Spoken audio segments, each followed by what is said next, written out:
जलपोर्ट के काम के लिए एक गड्ढा खुदा हुआ है, जिसमें कल रात को श्री कमल ध्यानी जी है, जिनकी एज तकरीबन 25 साल है। उनकी बाइक उस गड्ढे में गिर गई और अनफॉर्चुनेटली उनकी रात को डेथ हो गई है। इन्होंने वायदा किया था कि 6 महीने के अंदर हम सारी सड़कों को बिल्कुल दुरुस्त कर देंगे, सारी सीवर की लाइनें डाल देंगे, पानी की लाइन डाल देंगे। एक गड्ढे तक रिपेयर नहीं कर पा रहे। मैंने 2 दिन पहले अभी एक सीवर का जो गड्ढा था, मेन होल था, बिल्कुल खुला हुआ था, वो 30 फुट लाइन नीचे गहरी थी, उसको अर्जेंट में मैंने ठीक करवाया। इनको कोई मतलब नहीं है काम से, इनको सिर्फ और सिर्फ भ्रष्टाचार से मतलब है। और 1 साल होने जा रहा है, अभी तक इनका काम नहीं खत्म हुआ। इनका सिस्टम फेलियर है, सिस्टम कोई सिस्टम नहीं है यहाँ। पिछले 15 दिन पहले नोएडा में ये सब हुआ, उसके बावजूद भी इन लोगों ने कोई वो नहीं एक्शन लिए। अब फिर जिसकी जान की सोचो क्या लेके वो चला होगा, उसके पेरेंट्स पे, फैमिली पे क्या असर हो रहा होगा। पूरी दिल्ली की ठेकेदारी ले रहे हैं और अपनी घर की विधानसभा को संभाल नहीं पा रहे।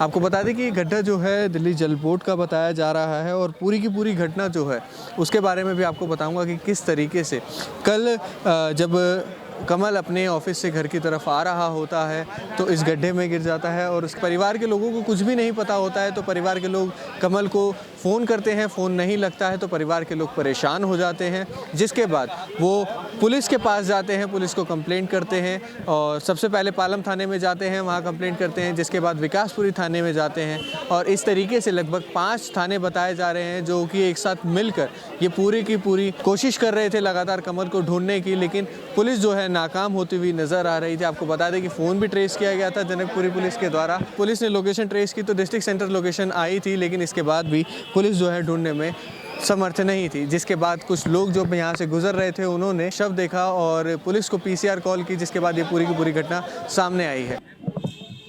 जैसे कि आप सब देख सकते हैं, यहाँ पर जलपोर्ट के काम के लिए एक गड्ढा खुदा हुआ है, जिसमें कल रात को श्री कमल ध्यानी जी है, जिनकी एज तकरीबन 25 साल है। उनकी बाइक उस गड्ढे में गिर गई और अनफॉर्चुनेटली उनकी रात को डेथ हो गई है। इनके ये जो भी गड्ढा किसने खोदा हुआ है, इसमें कौन से अधिकारी है या कॉन्ट्रैक्टर कौन है, इस सब की भी हम जांच करेंगे। इनके भाई जो है श्री नरेश ध्यानी जी, ये रात को तकरीबन 2:45 बजे जनकपुरी थाने में आए थे और इन्होंने बताया कि हमारे भाई जो है वो अभी घर तक नहीं पहुंचे हैं। तब जनकपुरी थाने ने उनके मोबाइल की पोजीशन ली थी, जो पोजीशन हमारे डिस्ट्रिक्ट पार्क की आ रही थी। तब थाने से हेड कांस्टेबल रामकेश जो है वो इनके भाई के साथ इनको ढूंढने के लिए बाहर आए थे और इनको सबको, इनके बाइक के साथ उनको लगभग 2-2.5 घंटे उन्होंने सर्च किया था। उन्होंने पोशंगीपुर पार्क को, डिस्ट्रिक्ट पार्क को, वो सारे एरियाज सर्च किए थे, लेकिन इनके वेयरअबाउट्स हमें नहीं मिले थे। तब बाद में सुबह 8 बजे जब एक महिला ने PCR कॉल की थी कि यहाँ पे ऐसे 15 फीट का गड्ढा खुदा हुआ है जिसमें कि एक आदमी गिरे हुए हैं, वो हिल नहीं रहे हैं। फिर पुलिस की संज्ञान में ये सारी चीज़ें आई। ये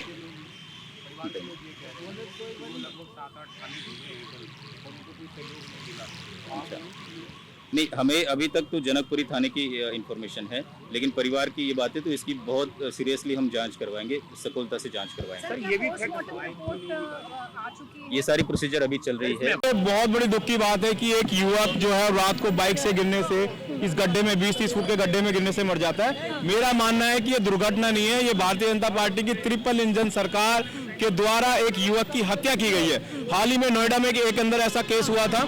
नोएडा के अंदर से हमें सीखना चाहिए था, पूरे देश को सीखना चाहिए था। और देश की राजधानी दिल्ली के अंदर ऐसी दुर्घटना हो जाती है, मैं कहता हूँ दुर्घटना नहीं है, प्रशासन के माध्यम से एक युवक की हत्या की गई है। और बात बहुत बड़ी ये हो जाती है कि दिल्ली सरकार के अंदर जो मंत्री है, मतलब जो यहाँ के क्षेत्रीय विधायक है आशीष सूद, वो दिल्ली के अंदर कैबिनेट मंत्री, पावरफुल मंत्री है। उनके घर के 100 मीटर दूर पे इस तरीके की लापरवाही होती है, तो इससे पता लगता है कि मंत्री जी पूरी दिल्ली की ठेकेदारी ले रहे हैं और अपनी घर की विधानसभा को संभाल नहीं पा रहे। उनके घर के बगल में ऐसी दुर्घटना हो जाती है, वो गाड़ी से निकलते हैं और अपने सचिवालय जाते हैं, सचिवालय मीडिया को बाइट देते हैं, उसके बाद घर पे आ जाते हैं। क्षेत्र के अंदर से नजारा था 1 साल के अंदर, 1 साल उनकी सरकार को हो चुका है। ये तोहफा दिया है उन्होंने। दिल्ली के अंदर बहुत बड़ा फेलियर है सरकार का और तुरंत प्रभाव में दिल्ली के मंत्री आशीष सूद को इस्तीफा देना चाहिए। अगर एक नजर दिल्ली की ओर घुमाएं तो जगह जगह ही गड्ढे हैं। क्या अब आने वाले टाइम में ये गड्ढे सबकी जान लेते रहेंगे? आज तो एक चली गई, क्या सॉल्यूशन है? आप दिल्ली छोड़िए, मैं जनकपुरी विधानसभा में 20 जगह आपको दिखा दूंगा। अभी आप चलिए कैमरा लेके, जहां पर इस तरीके से गड्ढे और रोड खराब है, जिनको सालों से ये ठीक नहीं कर पा रहे। इन्होंने वायदा किया था कि 6 महीने के अंदर हम सारी सड़कों को बिल्कुल दुरुस्त कर देंगे, सारी सीवर की लाइनें डाल देंगे, पानी की लाइन डाल देंगे, एक गड्ढे तक रिपेयर नहीं कर पा रहे। मैंने 2 दिन पहले अभी एक सीवर का जो गड्ढा था, मेन होल था, बिल्कुल खुला हुआ था, वो 30 फुट लाइन नीचे गहरी थी, उसको अर्जेंट में मैंने ठीक करवाया। इनको कोई मतलब नहीं है काम से, इनको सिर्फ और सिर्फ भ्रष्टाचार से मतलब है। भारतीय जनता पार्टी के सारे नेता और मंत्री जी ठेकेदारों के साथ, अधिकारियों के साथ मिले हुए और खुलेआम भ्रष्टाचार करे, उसी का ये जीता जागता होता। हम तो रोज सुबह ही आते हैं, हम बच्चे छोड़ने तो पता नहीं है, देखा तो एक बाइक उसके ऊपर आदमी के ऊपर गिरी थी, जुराब उराब पहने हुए था। आपने देखा लड़के को? हाँ देखा था हमने, सुबह 8 बजे ही देखा। क्या कंडीशन में था लड़का? क्या वो मौत हो गई थी, एक आदमी उतरा था, वो हरा वाला पाइप लेके उसको वो बाइक को पलटा, देखा तो उसकी डेथ, तो गर्दन टूटी पड़ी हुई थी उसकी। और 1 साल होने जा रहा है, अभी तक इनका काम नहीं खत्म हुआ। इनका सिस्टम फेलियर है, सिस्टम कोई सिस्टम नहीं है यहाँ। क्या सिस्टम बताइए? आज 1 साल होने जा रहा है यहाँ पर, और ये काम पूरा किसी की जान ना परवाह। सिस्टम क्या बोलूं आपके कैमरे के सामने? वही तो कह रहा हूँ, कम लापरवाही के हद होगी, लापरवाही क्या है सब? ये बस चल रहा है काम, पैसा खा रहे हैं उल्टा सीधा। ये कब से खुदा पड़ा था? ये मैडम 1 साल हो गया कम से कम इस रोड को, आज 1 साल से ऊपर होने जा रहा है, लेकिन कोई काम नहीं हो रहा है यहाँ पर। ये सब भ्रष्टाचार है, सब कुछ नहीं है, कुछ नहीं कर रहे मैडम, कुछ नहीं हो रहा है यहाँ पर, और ना कुछ होगा। ये भी देखना, आप लोग आए हो, अभी कुछ नहीं होना है यहाँ पर। होगा तो टाइम तो लगेगा ही। ये कहना कि 1 साल से वो बंद हुई पड़ी है, कौन कह रहा बंद हुई पड़ी है? कमाल है यार, तुम अपने लोगों को ही काटो। जैसे अंग्रेज आए थे हिंदुस्तान में, हम लोगों ने अपने जलियांवाला बाग में लोगों को गोलियां मार दी, खुद ही उन्होंने। ऐसे ही कौन सा मुगल आए तब भी आप लोगों ने यही काम किया, मुगल आए तो तब भी यही काम किया, अपने ही लोगों को काट दो। ऐसा है जी, कोई लापरवाही नहीं है, काम चल रहा है। रात को यहाँ से आने का क्या मतलब है? पर्दा लगा हुआ है, रास्ते बंद है। सर पर्दे तो सुबह भी लगे हैं, बता रहे हैं। हाँ, तो क्या मतलब उस बंदे का यहाँ आने का? मैं ये कहता हूँ, उस बंदे का आने का क्या मतलब? कोई मतलब ही नहीं है। ये सारे सब जितनी बातें कर रहे हैं, अपने नंबर बनाने के लिए कर रहे हैं। ये ऐसे देश नहीं चलता। 2 हफ्तों से बंद है, ज्यादा कुछ नहीं है। ये जो गलत कह रहे हैं सारे के सारे, सब गलत है, सब गलत है यहाँ पर, कोई सही, सब गलत है ना भैया। आप बहुत सही हो भाई साहब, एक बात बताइए, उस रोड को काम कर दोगे ना? पानी लाइन को सही करने में टाइम लगता है ना, लाइन को सही करने में टाइम लगता है। मैं किसी के पक्ष में नहीं हूँ। साल हो गया कम से कम इसको काम करते हुए। हम ही रहते हैं लोकल में, कोई बाहर के थोड़ी ना कोई यहाँ पर। हाँ जी, हर एक चीज को अपने भी काट रहे हो, अपने हिंदुओं को खुद ही एक दूसरे को काटने में लगे हो अपने। अरे यार, अपने हिंदुस्तान के लोग अपने ही लोगों को काट रहे हो तुम। अच्छा, दोनों बिल्कुल पहले आधी वो वाली पैक थी, अब ये वाली पैक है। हम अपना काम भी सही से तोड़ रखी है, पाइपलाइन डल रही है, पाइप डल रही है, बस तोड़े, बस काम करनी है, रिकवरी। कोई भी देख लो, अगर निगम लॉक करती ना इसको, तो ये हादसा होता ही नहीं कभी भी। ये काम कब से चल रहा है? ये काम तो मैडम जी साल भर होने को हो रहा है।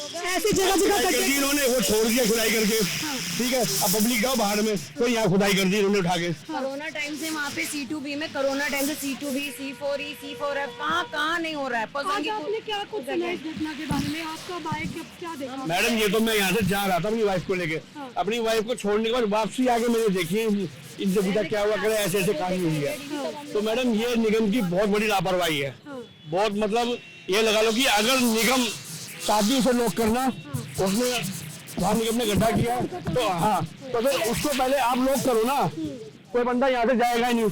ये बताओ, ऐसे लोग होते पर्दे लगा के, कोई भी उठाएगा, निकल जाएगा पीछे से। जहाँ से लड़का आ रहा था, जिस तरफ से आ रहा था, वहाँ पे 2 इन्होंने बैरिकेटिंग सी की हुई है, बीच में जगह है, तो ये भी एक वो आपका नहीं है। मैडम, लापरवाही तो है ही, आप उसको प्रॉपर तरीके से लॉक करो ना।